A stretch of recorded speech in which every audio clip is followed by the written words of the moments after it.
तक पाणी ग्रहण संस्कार ना हो तब तक ब्रह्मचर्य अवश्य रहो। यदि उस समय तक ब्रह्मचर्य नहीं रहते तो तुम गृहस्थी को ठीक से नहीं चला पाओगे, वास्तविक अच्छे गृहस्थ नहीं बन सकते हो। जो तुम्हारी गृहस्थ की वृत्तियां हैं उनमें तुम सफल नहीं हो पाओगे। और जो 8-10 बजे तक सोता है वो कोई भी हो ब्रह्मचारी रह ही नहीं सकता। आप देखिएगा 3 बजे से लेकर के सूर्य उदय के तक अगर आप सोते तो आपका स्वप्न दोष बढ़ेगा, आपका संयम बिगड़ेगा।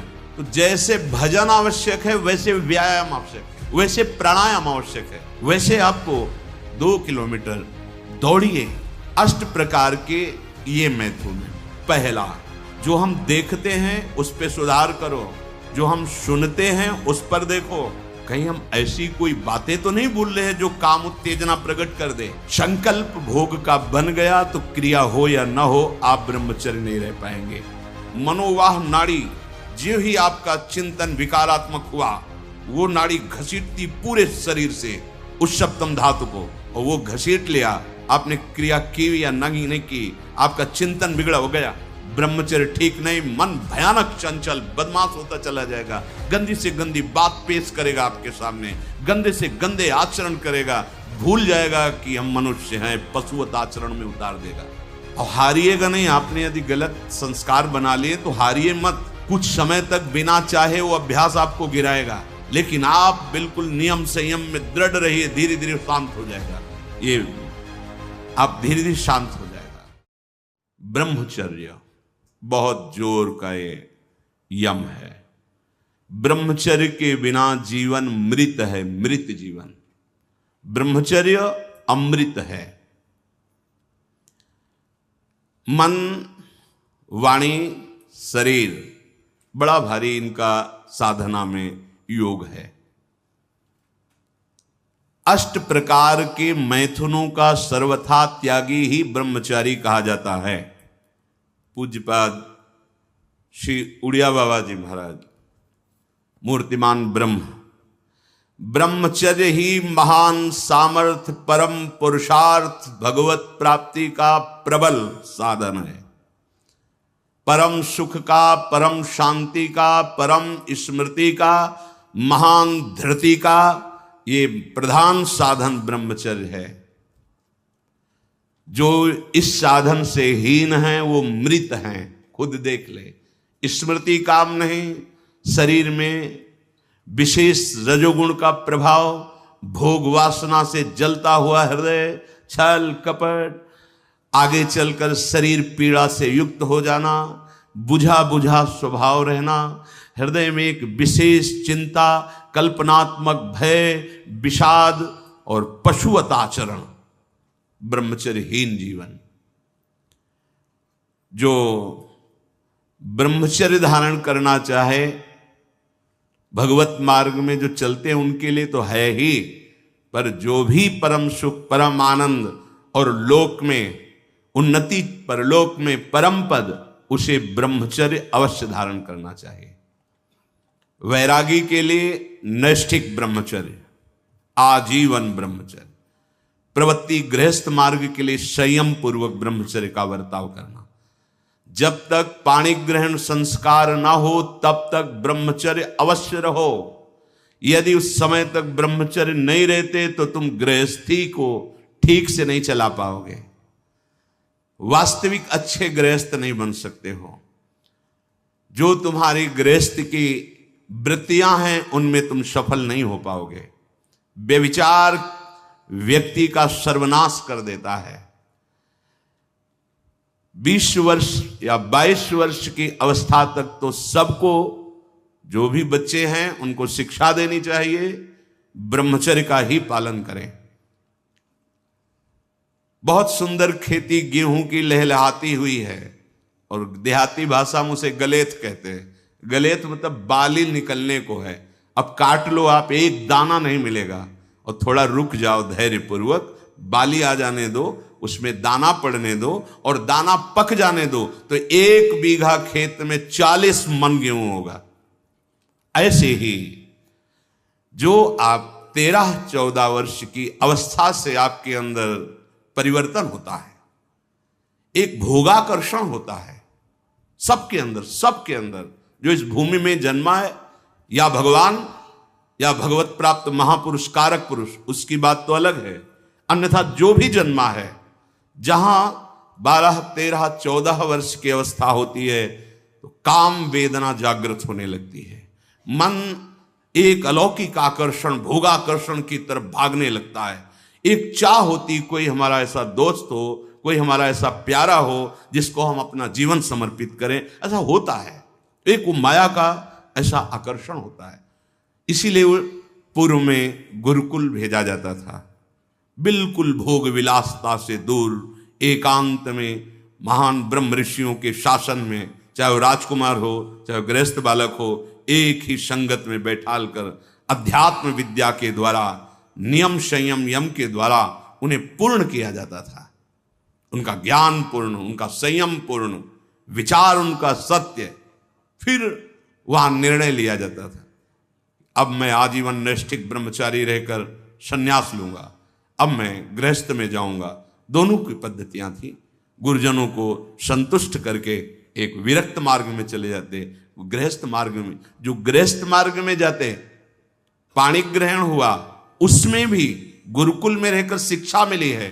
कब, कैसे, किस विधान से हमें ब्रह्मचर्य का गृहस्थ में प्रयोग करना है। ऐसा नहीं कि मनमानी व्यभिचार प्रवृत्ति। यहां तो अब ऐसे आचरणों की बढ़ोतरी हो रही जहां शास्त्र, संयम, गुरुजनों की आज्ञा, इनका तो कोई महत्व ही नहीं रह गया है। कैसी कलयुग की विचित्र मलिन चाल। जिस अवस्था में असंग रहकर विद्या का अध्ययन करना, स्वास्थ्यवर्धक चेष्टाएं करके स्वस्थ होना, समाज सेवक, देश सेवक, परिवार को सुख पहुंचाने वाला आचरण, अध्यात्म विद्या का ज्ञान, वहां छोटे से ही भोग वासना प्रवृत्ति की बढ़ोतरी, वो दोस्ती, विपरीत भावनाएं, व्यसन। समलो भाई, सबसे हाथ जोड़ के कह रहा हूं, बहुत कीमती आपका जीवन है। जिस जीवन को छोटे छोटे बच्चे गांजा, भांग, अफीम, ड्रग्स, चरस, ये क्या हो रहा है? अभी आपकी 20-22 वर्ष की अवस्था है, आप व्यसन में आसक्त हो गए, आप व्यभिचार में आसक्त हो गए, तो किस बुद्धि से आप देश सेवा करेंगे? किस बुद्धि से आप अपना उद्धार या अपने परिवार को सुख पहुंचाएंगे? ब्रह्मचर्य जीवन है, ब्रह्मचर्य जीवन है। ब्रह्मचर्यहीन जीवन मृत्यु है। पूज्यपाद सिउड़िया बाबा जी महाराज, साक्षात ब्रह्म। जिसको ब्रह्मचर्य धारण करना है, ध्यान देकर सुनिए। सबसे पहला कार्य उसकी दिनचर्या में, चाहे बच्चा हो, चाहे जवान हो, या जो कोई भी हो, सूर्य उदय के पहले रात्रि के चौथे प्रहर में ही जाग जाना चाहिए। अपने तो अर्धरात्रि के बाद ही जाग जाते हैं। चौथे प्रहर में प्रातः 4 बजे बिल्कुल जग जाना चाहिए। और जो 8-10 बजे तक सोता है, वो कोई भी हो, ब्रह्मचारी रह ही नहीं सकता, ब्रह्मचर्य रह ही नहीं सकता। वो स्वप्न दोष का शिकार होगा, वो नाना प्रकार की कुचेष्टाओं का शिकार होगा, पक्का। क्योंकि बुद्धि को सत्य प्रकाश की तरफ प्रेरित करने वाले भगवान भुवन भास्कर हैं। वो पधार रहे हो, आप सो रहे हो सैया पे, आपकी आयु, श्री, कीर्ति, बल सब नष्ट होगा। देखो ना, जो 10-10 बजे तक सोते हैं, देखो ना, उनसे बात करके देखो, एकदम ऐसा लगता है बुझा हुआ जीवन, कोई भागवतिक तेज उत्साह न वाणी में, न नेत्रों में, न तन में। क्या जीवन, मृत जीवन। सबसे पहला नियम लीजिए, जहां भी आपको शब्द सुनाई दे, आपका जीवन ब्रह्मचर्य ही अमृत है और आपका जीवन ब्रह्मचर्य ही नहीं मृत्यु है। ब्रह्मचर्य रहने के लिए आपको अपनी दिनचर्या सुधारनी होगी। प्रातः 4 बजे आपको उठना ही होगा, तभी आप ब्रह्मचर्य रह सकते हैं। अगर आप नहीं उठते तो आप देख लेना, इसका आध्यात्मिक प्रभाव पड़ता है। आप देखिएगा 3 बजे से लेकर के सूर्य उदय के तक अगर आप सोते हैं तो आपका स्वप्न दोष बढ़ेगा। आपका संयम बिगड़ेगा। अगर आप कोई ऐसी कुचेष्टाएं नहीं किए हैं तो स्वप्न दोष की संभावना ही नहीं होती। आप बाल्यावस्था से कुचेष्टाएं करते हैं, संयम विरुद्ध रहते हैं, तो आप ना चाहते हुए फिर सामर्थ्यहीन हो जाते हैं, ब्रह्मचर्यहीन हो जाते हैं। बहुत ध्यान दें, ये अध्यात्म में जैसे पूरा मकान बनने के लिए नींव मजबूत होना जरूरी है, चाहे जयखंड का बना लो आप, अगर नींव मजबूत है, नींव मजबूत नहीं तो फिर मकान ढह जाएगा। ऐसे ही ब्रह्मचर्य हर मार्ग की नींव है। चाहे जिस मार्ग में चलना चाहो, चाहे जिस संप्रदाय में चलना चाहो, चाहे लौकिक मार्ग हो या पारलौकिक, आपका ब्रह्मचर्य नींव है जीवन की। इसको मनोरंजन मत समझो। कैसी तुम्हारी दुर्बुद्धि, अपने हाथ से तुम अपना नाश करते हो। कैसी कैसी दुर्बुद्धि जागृत हो गई, सावधान। पूज्यपाद बाबा कह रहे हैं, जब प्रातः काल उठो, कोई भी हो, अगर थोड़ी भी आस्तिकता है तभी तो ब्रह्मचर्य की भावना आप धारण करोगे। तो उठकर पहला कार्य प्रभु का स्मरण। अपने तो प्रभु के स्मरण की सरसता प्राप्त करने के लिए पहले तो गुरुदेव और भक्तों का स्मरण, फिर प्रभु को। मोरे मन प्रभुस्य विश्वासा, राम ते अधिक राम कर दासा। भक्त सुमिरन से भगवान बहुत जल्दी प्रसन्न हो जाते हैं। हरि को निज यस्ते अधिक भक्तन यस पर प्यार। सबसे पहले महान भक्तों का स्मरण, उनसे हमें सामर्थ्य प्राप्त होती। जब उनका स्मरण करते हैं तो उनकी भजन शक्ति, उनकी कृपा शक्ति हमको बल देती है। हमारी दिनचर्या परम पवित्र और शास्त्र सम्मत होती है। फिर बिना, जैसे आजकल वो चल पड़ा है चाय काफी, बाबा मना करते हैं।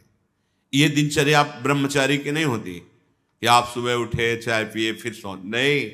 हाँ, जल के लिए आयुर्वेद में सिद्धांत है, बिना कुल्ला वो मंजन किए आप जल पिए तो जो मुख में, वो आपके उदर को साफ करेगा जाके, आपके उदर को रोग रहित करेगा जाके। अधिक से अधिक पानी, अधिक से अधिक। अगर उल्टी हो जाती तो और अच्छा होता है। जैसे आप पिए, 2-4-10 कदम टहले, आपको उल्टी लगे, अगर उल्टी कर दिया तो बहुत अच्छा होगा, क्योंकि पित्त और सब गर्मी निकल गई। नहीं हो रही, पच गया है, फिर इसके बाद आप शौच स्नान आदि क्रिया कीजिए। फिर पवित्र जब शरीर हुआ तो जैसे भजन आवश्यक है वैसे व्यायाम आवश्यक है, वैसे प्राणायाम आवश्यक है। वैसे आपको 2 किलोमीटर दौड़िए, कुछ शारीरिक ऐसा व्यायाम, कुछ ऐसे भी व्यायाम करते हैं।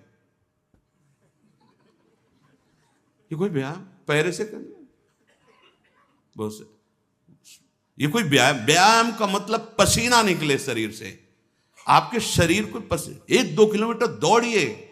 ब्रह्मचारी बनना है तो ब्रह्मचर्य पचाने के लिए भी तो चाहिए ना।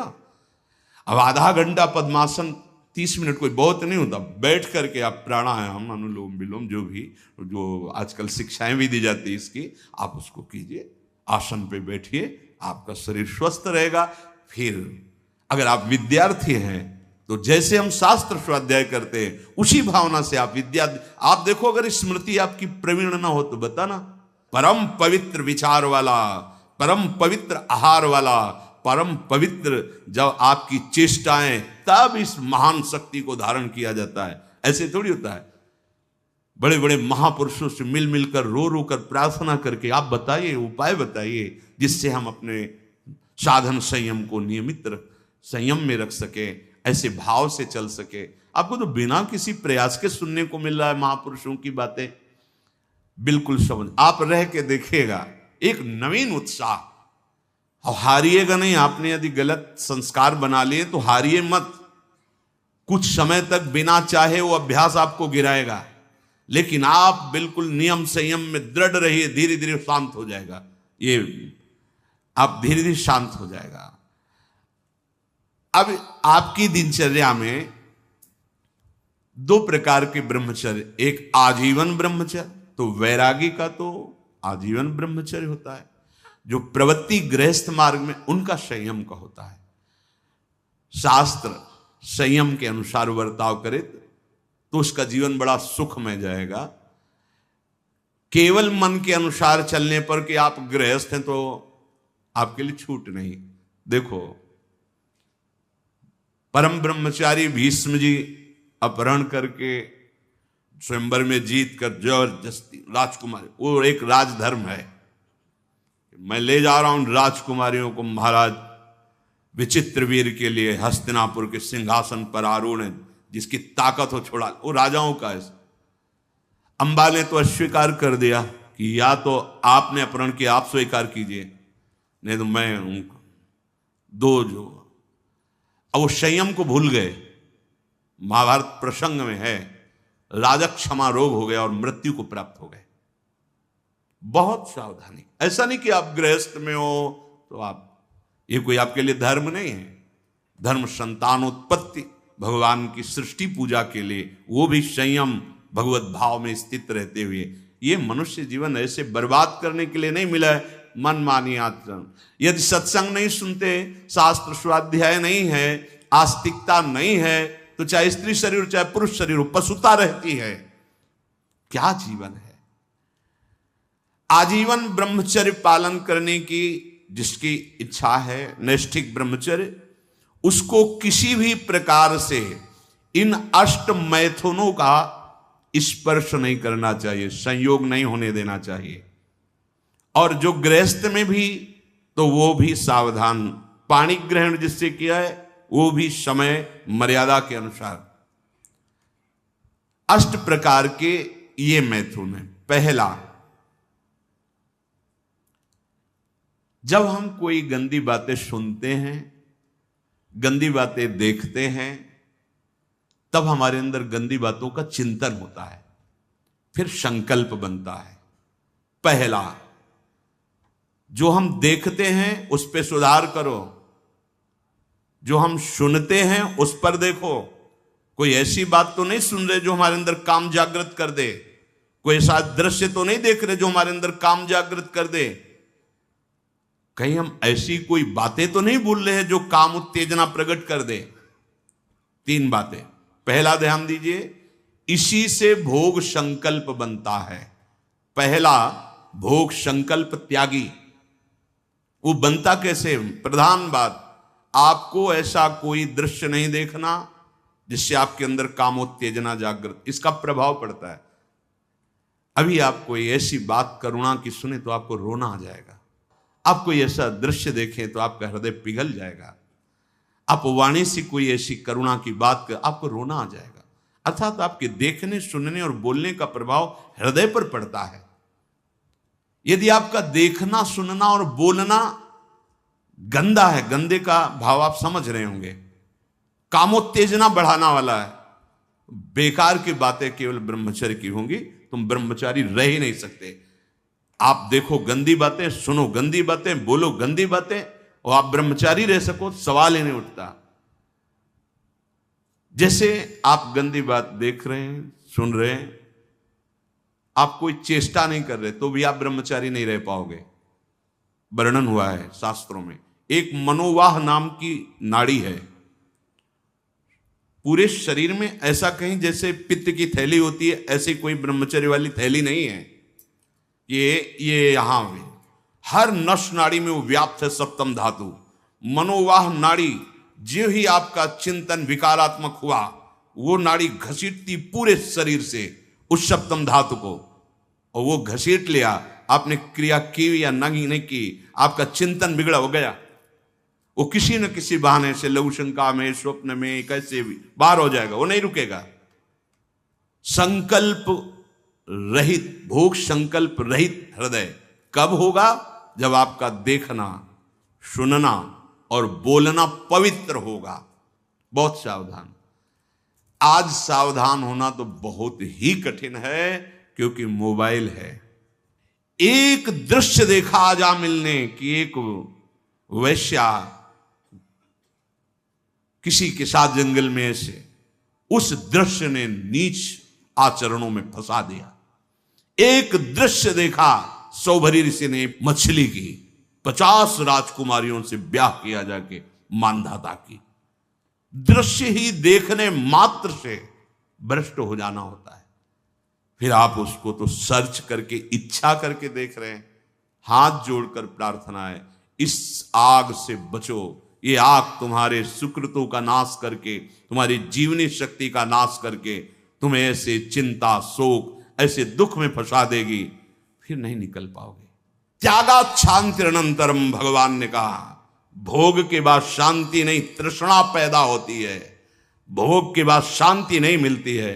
कुछ क्षण के लिए वो कामना का भोग किया इसलिए शांत लगता है, फिर उसके बाद जो उसकी तृष्णा पैदा होगी, वो तांडव देख रहे हो उस तृष्णा का, पशुवत आचरण।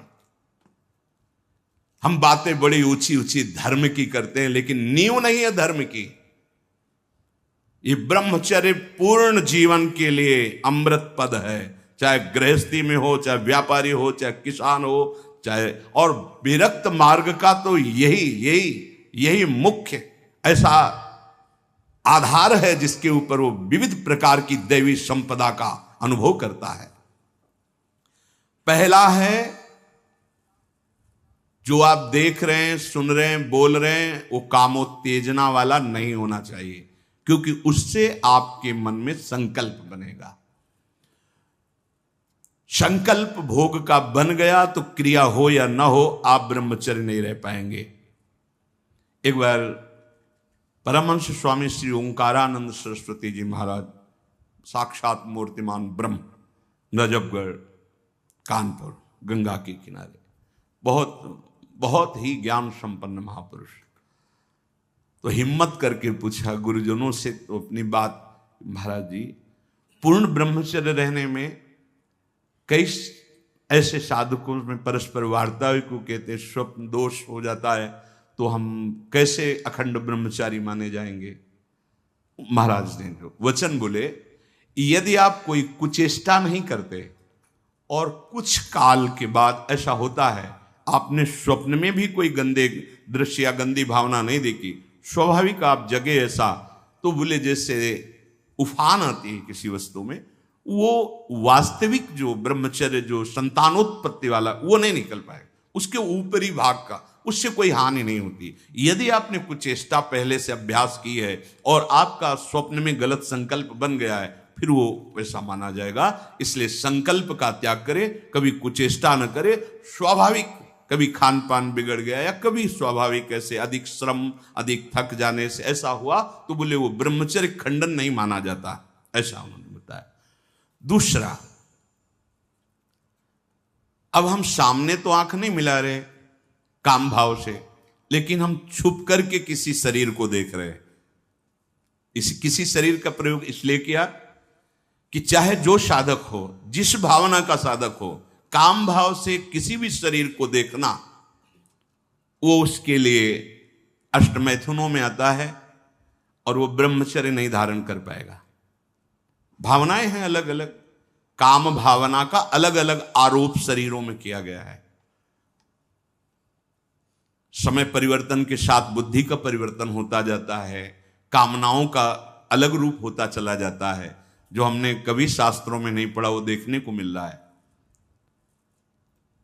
किसी भी शरीर की तरफ छुपकर या किसी बहाने से काम भाव से देखना, अगर ऐसा देखते हैं तो आप अष्टमैथुनों के अंतर्गत है और आपका भाव बिगड़ जाएगा, आप संयम से नहीं रह पाएंगे।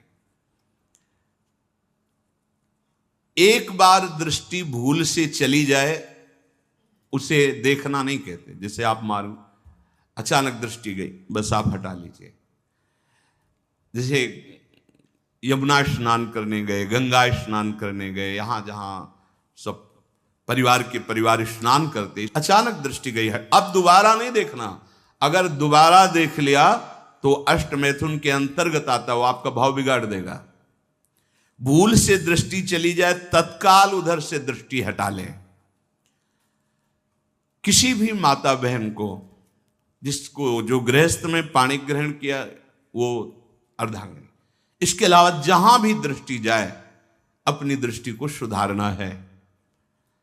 जैसे हम अपनी मां के पास रहते हैं तो क्या भाव, कोई गलत भाव थोड़ी आता। अपनी बहन के साथ रहते हैं तो क्या गलत भाव आता है? वो तो राक्षस है जिसके अंदर गलत भाव है, वो मनुष्य थोड़ी है।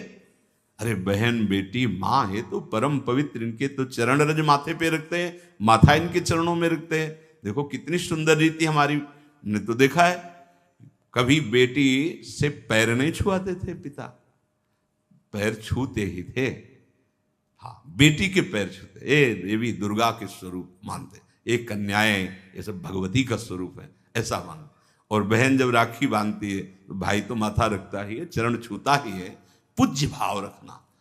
ऐसे ही जननी सम जान ही पर नारी, ये सब भगवती अम्बा की अंश स्वरूपा है। अपने लोग तो सब श्री जी की सखियां हैं, लाडली जी की दुलारी प्यारी सखियां हैं, अपने को ऐसा भाव।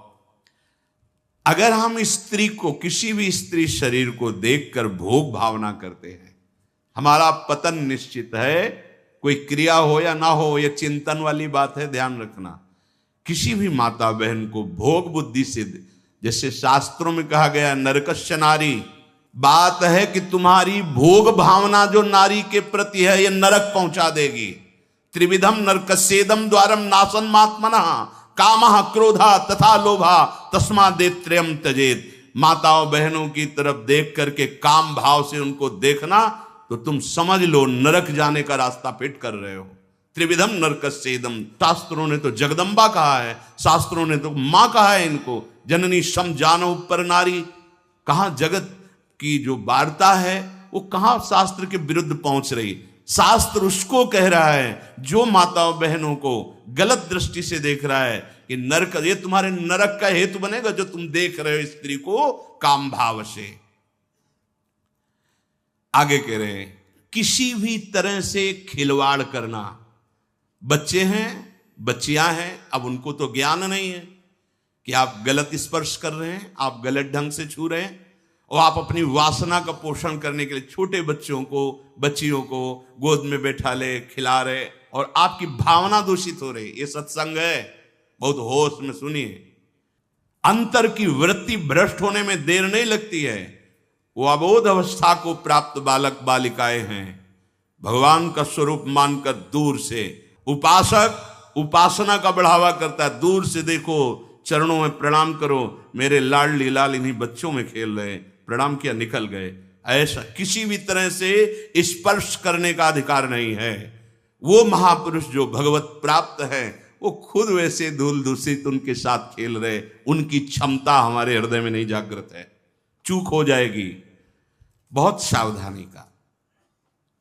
एकांत में किसी भी तरह का व्यवहार करना विपरीत शरीर से, काम चेष्टा नहीं कर रहे, पर हंसी मजाक, छूना, खेलना, बातें करना, वो आपको भ्रष्ट कर देगा। एकांत में किसी भी ऐसे विपरीत शरीर का ऐसे हंसी मजाक करते हुए स्पर्श करने से भावना में काम प्रभाव जागृत हो जाता है। बलवान इंद्री ग्रामो विद्वानम अपि कर्षति, साधारण की तो बात जाने दो। किसी भी जीव को मैथुन करते हुए एकाग्रता पूर्वक देखना, मानो कोई पशु पक्षी आदि ऐसे मैथुन धर्म से अचानक दृष्टि गई, राधा राधा राधा, अगर आपने एकाग्रता पूर्वक देखा तो ये दृश्य आपको भ्रष्ट कर देगा।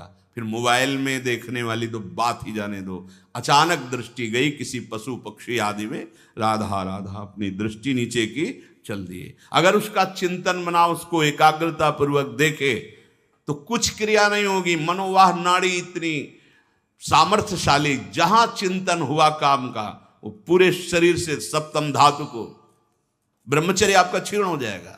बहुत सावधानी की जरूरत। वीर्य, प्राण, मन, इन तीनों का परस्पर घनिष्ठ संबंध है। एक भी स्थिर हो जाए तो तीनों स्थिर हो जाएंगे।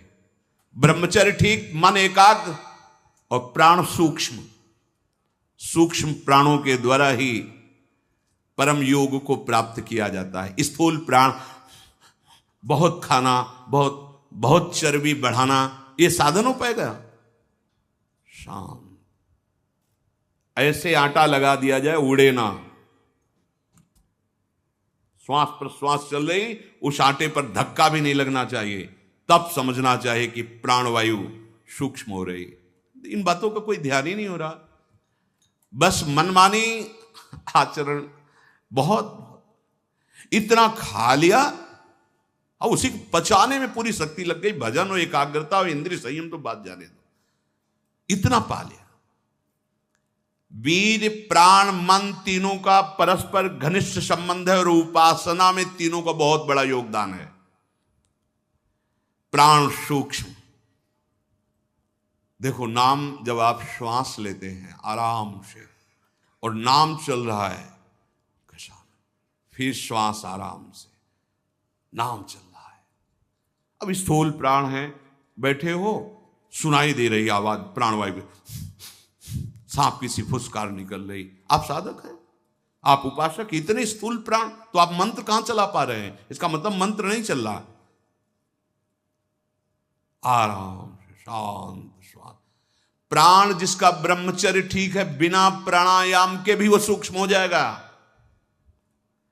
जिसका प्राण सूक्ष्म है, ब्रह्मचर्य ठीक है, मन को एकाग्र करने के लिए ज्यादा श्रम नहीं करना पड़ता।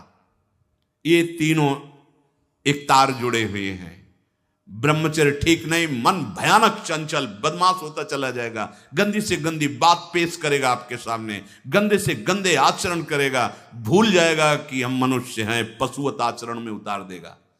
ब्रह्मचर्य प्राण मन तीनों का परस्पर बहुत घनिष्ठ संबंध है। एक स्थिर कर लो, ब्रह्मचर्य बहुत गंभीरता स्वभाव में आ जाएगी।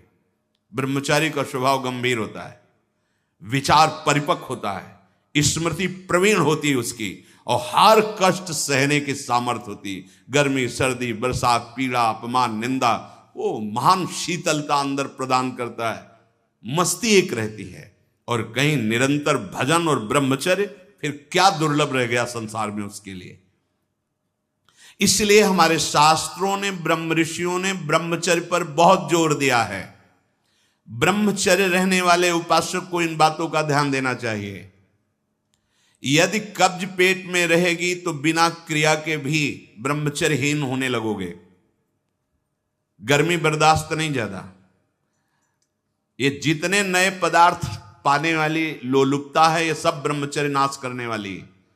ये जो आप जिसे पिज्जा कहते हैं, इसमें जो ऊपर लेप लगाए जाते हैं, जो बनता है वो गरिष्ठ है, बहुत गरिष्ठ है, पाचन तंत्रों पर भारी प्रभाव बनाकर एक कब्ज बनाने वाली चीजें।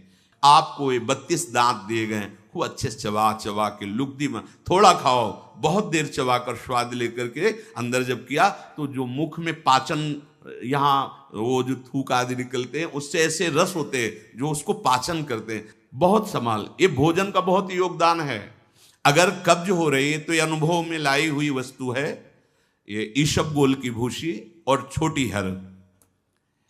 जैसे 1 चम्मच 1.5 चम्मच ईशबगोल की भूसी, और अगर आप पहली बार तो आधा चम्मच वो हर, छोटी वाली हर मिला लीजिए और 250 ग्राम दूध में पा करके सेवन की। वो ऐसा नहीं करेगी कि आपका एकदम पेट साफ कर देगी। 10 दिन 15 दिन लगा, वो धीरे धीरे आपकी आंतों से वो ऐसा, यही सेवन किए, बहुत समय तक सेवन किए। क्योंकि कभी ऐसे जैसे रूखा सूखा मिला, कभी ना मिला, तो ऐसे कब्ज की तो ये पास रखते थे, थोड़ा ईशबगोल की भूसी और हर। दूध ना मिला तो थोड़ा पानी से ले लिया, थोड़ा कम प्रभाव पड़ेगा, पर वो धीरे धीरे। अति ऐसी औषधियां जो आंतों को जाके, वो भी नहीं ठीक है, क्योंकि वो सीधे इतनी गर्म होती है, ब्रह्मचर्य का नाश कर देगा। बहुत संयम की आवश्यकता है ब्रह्मचर्य के लिए। तो कब्ज मत होने दीजिए, और जल की कमी नहीं होनी चाहिए। 2.5-3 लीटर जल तो होना चाहिए। आपकी जो एसिड बनती है, आपकी आप लघुशंका जो होती है, उससे आपके स्वास्थ्य को लाभ मिलता है। सुबह से शयन तक 2.5-3 लीटर पानी पीना ही चाहिए, यदि आप संयम से चलना चाहते हो। मैदा और गरिष्ठ वस्तुएं, चाय और कॉफी ब्रह्मचारी के लिए निषेध है। अब नौजवान बच्चे हैं, चाय और कॉफी भैया काहे को? 60-50 की अवस्था है, शरीर थोड़ा रुग्ण जैसा, तो आप चाय आदि ले लीजिए। आपको चाय की क्या आवश्यकता है? आपका तो ब्रह्मचर्य खुद इतना पावरफुल कि चाय और कॉफी तो विघ्न है आपके लिए। बहुत कलयुग का बड़ा भारी प्रभाव है।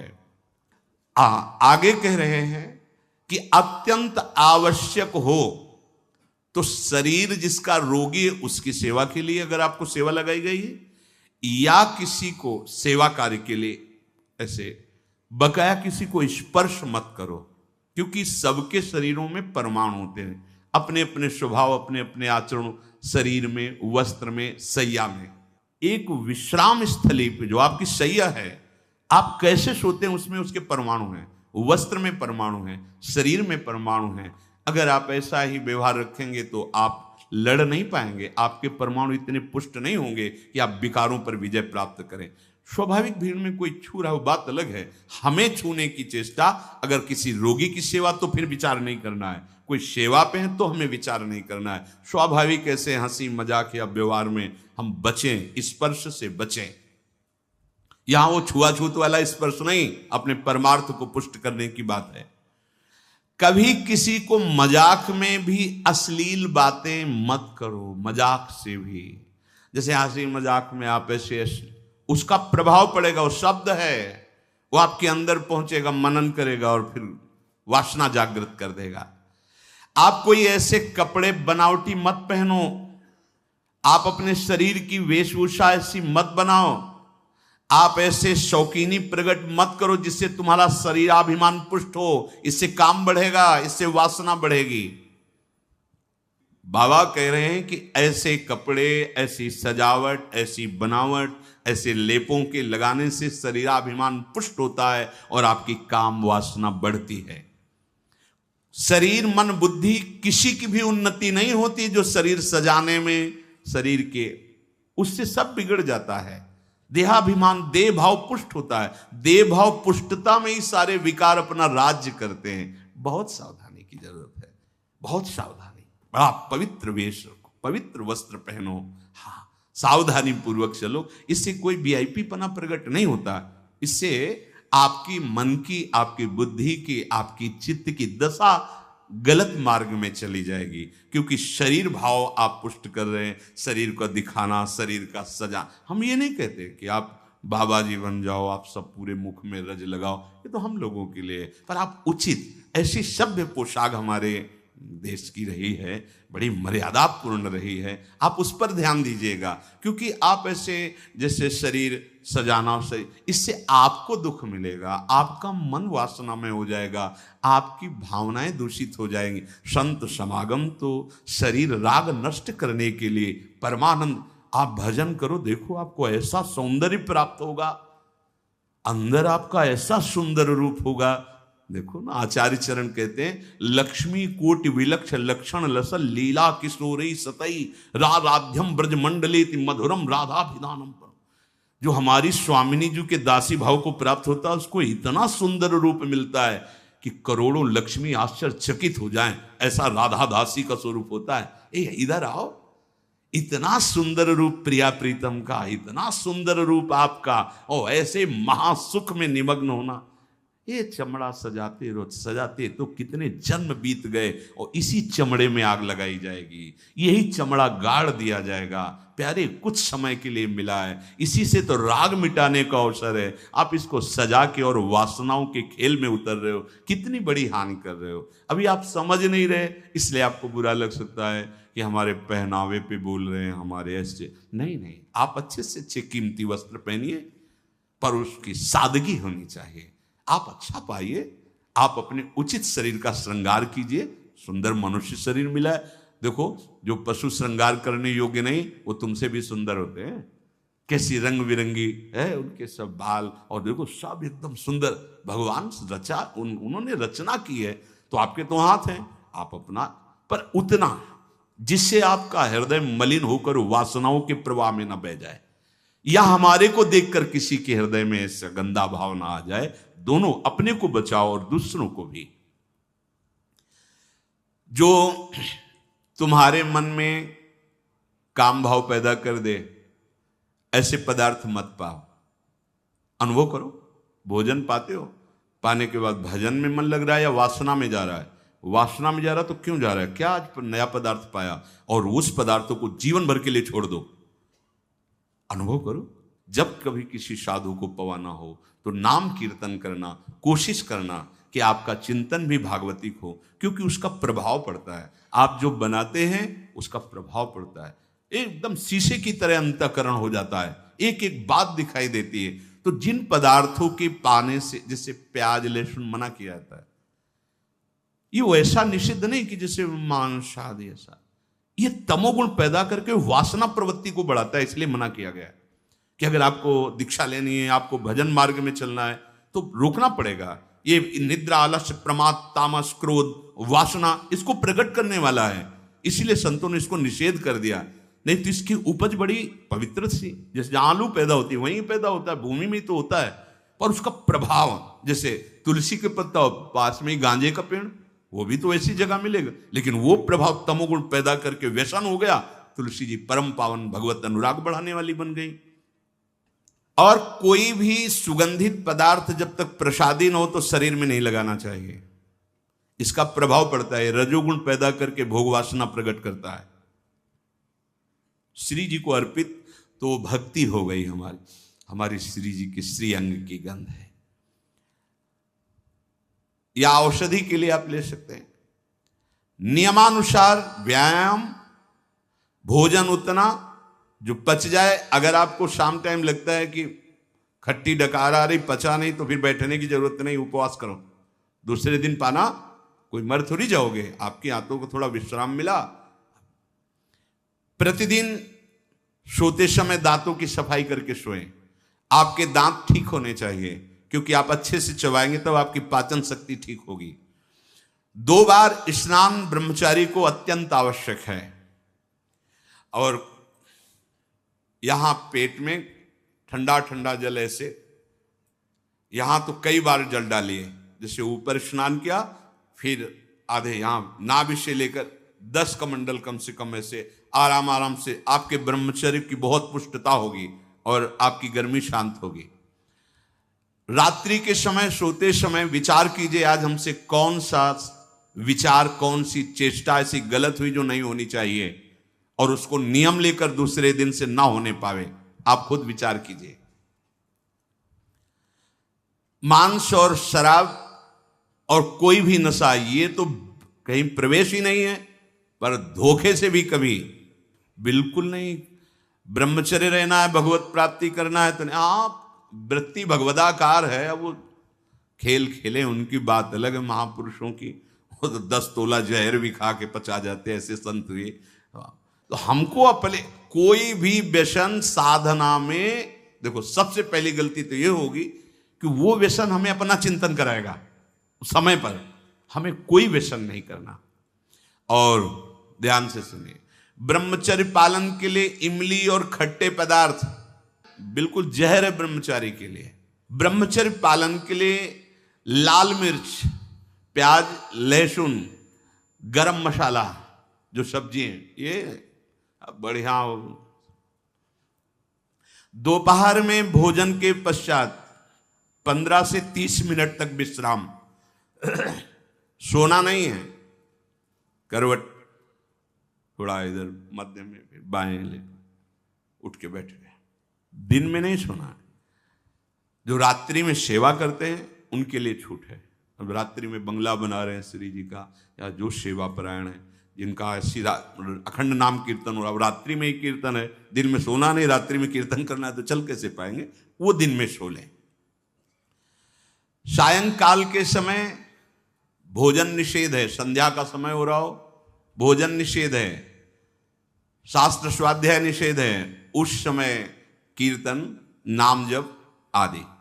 और रात्रि में भोजन पाने के 30 मिनट भ्रमण करें, भोजन पाने के बाद घूमिए, फिर शयन कीजिए। अगर ब्रह्मचर्य रहना है, नहीं सब खा पी के और दूध पी के फिर सो गए, फिर नहीं ठीक रहेगा। दिन में उपासक को कभी नहीं सोना चाहिए, ये छूट उसके लिए जो रात्रि में सेवा परायण है, जगते हैं। यदि रात में आपको जगना पड़े तो अपनी नींद पूरी करने के लिए उससे कम समय में काम चला लीजिए। सोते समय भगवत चिंतन अत्यंत आवश्यक है। यदि आप सोते समय छूट दे दी तो गलत चिंतन उस समय जरूर होगा, और गलत चिंतन हुआ अगर सो भी गए तो धोखा हो जाएगा, और अगर जगते रहे तो धोखा हो जाएगा। सोने के समय ऐसे सावधान रहो जैसे मरने वाला सावधान रहता है कि अब तो मृत्यु आ रही है, राधा राधा, ऐसे सावधान। जब एकांत कर्म में तो बिल्कुल सावधान, उस समय क्या करते हैं, हम लोग असावधान हो जाते हैं, छूट दे देते हैं। अगर मोबाइल है तो मोबाइल में लग गए, नहीं तो चिंतन मनन वो कहीं ना कहीं भटकाव में आ जाएगा, भटकाव में आ जाएगा, आपसे धोखा हो जाएगा। बहुत सावधान, ये बात मान लीजिए, आपका एकांत परम पवित्र और सावधानी पूर्वक होना चाहिए जब तक नींद ना आए। अपने लोगों ने तो ये अभ्यास किया गुरुजनों की आज्ञा से कि जैसे अब दिनचर्या पूर्ण हुई, अब शयन करने जा रहे हैं तो माला लेके बैठ गए। जब तक ऐसे नहीं हुआ तब तक माला नहीं हटानी है। बैठे, जब लगा कि अब बस सो ही जाएंगे, कभी कभी माला छाती में रखे ही सो गए, फिर जगह फिर शुरू हो गया। भजन नहीं, अगर भजन उस समय एकांत में नहीं करते तो बकवास है, ब्रह्मचारी नहीं बन सकते। बहुत चंचल मन है, किसी न किसी बहाने से आपको धर्म भ्रष्ट करेगा, ब्रह्मचर्य भ्रष्ट करेगा। बहुत सावधान। उपन्यास, अश्लील पुस्तकें, अब बाबा के समय तो मोबाइल नहीं चला था ना, नहीं तो वो भी लिख देते। ये कभी ना पढ़ें, ऐसी कोई बातें ना पढ़ें, ऐसे कोई दृश्य ना देखें। ब्रह्मचर्य जो साधना है, इसमें व्यर्थ समय नष्ट करने वाला ब्रह्मचारी नहीं रह सकता। आप अपने कार्य में रत रहिए, कार्य से विलग हैं तो आपका चिंतन ब्रह्मचर्य की पुष्टता के लिए, भगवत चिंतन, महापुरुषों के चरित्रों का चिंतन, इससे आपकी बुद्धि प्रवीण होगी और आपके अंदर जो मनोवासनाएं हैं उनका नाश होगा। फिल्म, सिनेमा, नाटक देखने वाला कभी ब्रह्मचारी बन ही नहीं सकता। अब देख लो भाई, सावधानी पूर्वक। इसलिए ब्रह्मचर्य ये महान साधना की भूमिका है।